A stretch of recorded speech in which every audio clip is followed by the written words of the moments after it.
Halo pemirsa Unhas TV, kembali lagi bersama saya Zulkarnain Jumar Taufik dalam Unhas Daily. Dalam beberapa menit ke depan kami akan menyajikan berita-berita terpercaya hanya untuk Anda. Universitas Hasanuddin bersama pemerintah Australia secara resmi meluncurkan kemitraan baru yang dikenal PAIR Sulawesi. Launching program Partnership for Australia Indonesian Research Sulawesi yang digelar di AIC Unhas Lab pada Rabu siang ini dihadiri sejumlah tamu penting, di antaranya Direktur Fasilitasi Riset Republik Indonesia, PJ Gubernur se-Sulawesi, hingga Rektor Universitas Negeri se-Sulawesi. Berikut liputan selengkapnya untuk Anda. 5 Juni 2024, Universitas Hasanuddin secara resmi meluncurkan kemitraan baru dengan pemerintah Australia. Kemitraan ini dikenal PAIR Sulawesi atau Program Partnership for Australia Indonesian Research Sulawesi. Program yang dipimpin oleh Australia Indonesian Center (AIC) yang mempertemukan tim peneliti dari 11 universitas di Indonesia dan Australia untuk mengatasi permasalahan bersama dan menjadi dasar pembuatan kebijakan yang membawa dampak bagi kesejahteraan masyarakat. Dalam peresmian ini dihadiri sejumlah tamu penting. Mereka adalah Direktur Fasilitasi Riset LPDP Kementerian Keuangan Republik Indonesia, pejabat Gubernur se-Sulawesi, hingga perwakilan Rektor Perguruan Tinggi Negeri se-Sulawesi. Kemitraan ini sepakat mendanai para peneliti dengan total anggaran 125 miliar. Dari total tersebut, pemerintah Australia mendanai 60 miliar untuk membantu peneliti selama melakukan penelitian urgen di 6 provinsi di Sulawesi. Terdapat 3 isu utama pada program PAIR Sulawesi ini, yakni perubahan iklim, masyarakat pesisir, dan kondisi sosial. Dalam konferensi pers yang digelar usai peresmian program ini, Rektor Unhas Profesor Jamaluddin Jompa menuturkan harapannya agar tidak hanya Unhas, melainkan seluruh perguruan tinggi di Sulawesi bergabung dalam program ini. Memang sudah harus lebih powerful dari sisi hasilnya, outputnya, yaitu kita akan mendorong penguatan yang disebut dengan kebijakan berbasis sains, berbasis knowledge, berbasis evidence. Jadi walaupun seluruh kebijakan memang harus berbasis evidence dan berbasis sains, tapi kali ini kita melihat bahwa isu-isu yang ada di masyarakat di lapangan nanti di Sulawesi sesuai dengan kontennya PAIR, maka kita berharap isu itu bukan hanya berasal dari apa yang diinginkan oleh peneliti, tapi juga didrive oleh apa kebutuhan stakeholder. Ya. Jadi dalam perkembangannya nanti pemerintah daerah ikut di dalam memberikan masukan-masukan bahwa kita butuh ini loh, misalnya pemerintah industri juga ikut akan menjadi bagian dari mengidentifikasi apa yang perlu diteliti dan sehingga bahwa kita menjawab apa yang menjadi pertanyaan, tapi juga pemerintah daerah itu kemudian masuk di dalam memastikan bahwa kebijakan yang sudah dikonsep baik itu ada yang menaungi, yaitu kebijakan peraturan bupati atau wali kota atau peraturan gubernur dan seterusnya. Jadi ini adalah keunikan dari PAIR ini yang saya kira memang merupakan kebutuhan kita sekarang di dalam mengakselerasi pembangunan yang lebih baik, lebih efektif, lebih efisien, dan juga tentu lebih inklusif. Inklusif itu dalam berbagai dimensi ya, termasuk di dalamnya kita akan melihat kelompok apa saja ya, biasanya kelompok perempuan dan juga anak muda ya, dan disabilitas ini yang sering tertinggal ya, sehingga konteks SDG juga akan kita masukkan. Tentu nggak bisa kita cover semua, dan minimal prinsip itu bisa menjadi salah satu kekuatan dari PAIR Sulawesi. Kita sangat bersyukur karena pemerintah Australia melalui Ibu Medi dan juga Pak Konjen, Pak Todd sudah memberikan dukungan yang luar biasa ya kepada penguatan kerjasama riset ini yang telah dilakukan di Indonesia. Tentu benefit buat Indonesia ini sangat besar, dan walaupun hanya Sulawesi, tadi disampaikan oleh PDP bahwa karena LPDP juga senang dengan model kerjasama ini, maka LPDP akan menyiapkan skor tambahan untuk mengcover wilayah-wilayah yang ada di Indonesia Timur lainnya yang mungkin saja itu masih bisa diakomodir di dalam keberadaan platform yang sudah terbentuk, yaitu Australia Indonesia Center.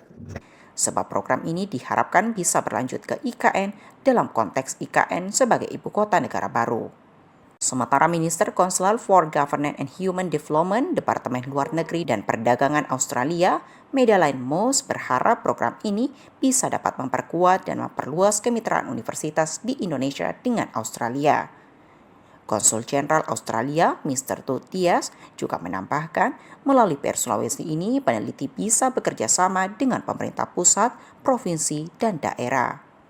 Ini kami meluncurkan phase baru untuk program CARE, Partnership for Australia and Indonesia Research, dilaksanakan oleh Australia Indonesia Center AIC di Unhas di sini. Dan melalui phase baru, pemerintah Australia dan Indonesia ingin bawa itu menjadi platform untuk memperkuat dan memperluas kemitraan antara universitas-universitas di Indonesia dan di Australia juga.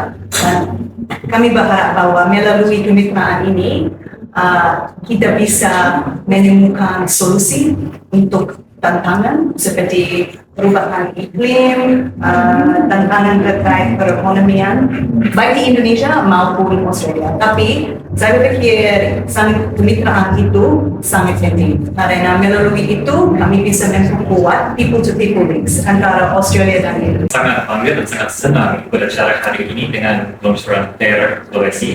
Karena ini satu-satunya program kemitraan Australia-Indonesia yang fokusnya khususnya kepada Sulawesi.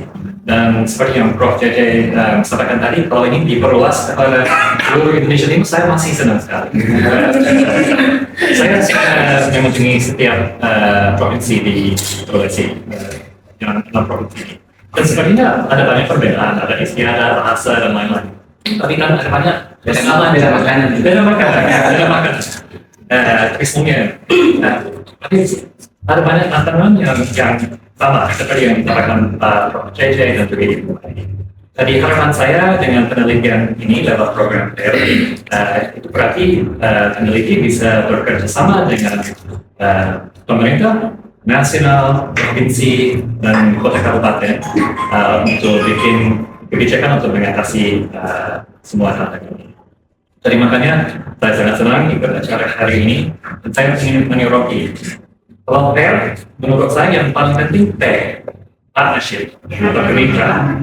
Ini bukan kemitraan saja antara peneliti dan peneliti, kemitraan pendanaannya dari pemerintah Australia dan Indonesia. Tapi benar-benar kemitraan. Ini bukan tentang orang bule yang datang dan ini seharusnya begini-begini.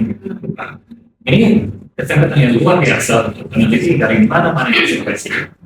Di Makassar, di Mamuju, di Jene, di Kendari, Palu, Gorontalo, Manado, semuanya untuk bekerja sama dengan peneliti yang sangat berprestasi baik dari Indonesia maupun dari Australia. Kepala BKD Sulsel, Sukarniati Kondolele, mewakili PJ Gubernur Sulsel yang juga hadir dalam konferensi pers ini mengatakan mendukung program ini apalagi sejalan dengan roadmap pemerintah terkhusus rumput laut. Diketahui sebelumnya, program PAIR merupakan lanjutan model PAIR yang telah dilaksanakan sejak 2019 hingga 2023 di Sulawesi Selatan.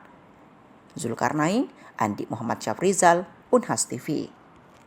Pemirsa, kereta api Makassar Baru merupakan model transportasi yang baru di Sulawesi Selatan. Rel yang melintasi hamparan alam luas membuat kereta ini tak hanya sebagai alat transportasi, namun menjadi spot healing baru bagi masyarakat Makassar dan sekitarnya. Penasaran seperti apa keindahan yang dapat dinikmati dari dalam kereta? Berikut liputan selengkapnya untuk Anda. Kereta api Makassar Baru menjadi spot healing baru bagi masyarakat Makassar dan sekitarnya. Merupakan transportasi baru di Sulawesi Selatan, tak jarang masyarakat yang naik kereta hanya untuk sekedar mencoba sensasi naik kereta melintasi hamparan alam yang indah. Rel kereta yang melintasi alam luas menjadikan sepanjang perjalanan dijamin tidak akan membosankan. Penumpang dapat menikmati pemandangan alam yang memukau dari jendela kereta.